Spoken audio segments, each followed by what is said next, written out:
Marunong sila magkain. Pakainin natin sila ng dandahan na para malapit na sila mag-ano.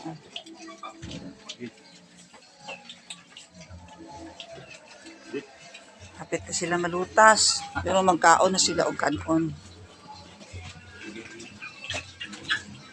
Bibiyag. Kusog na sila magkaon, oh.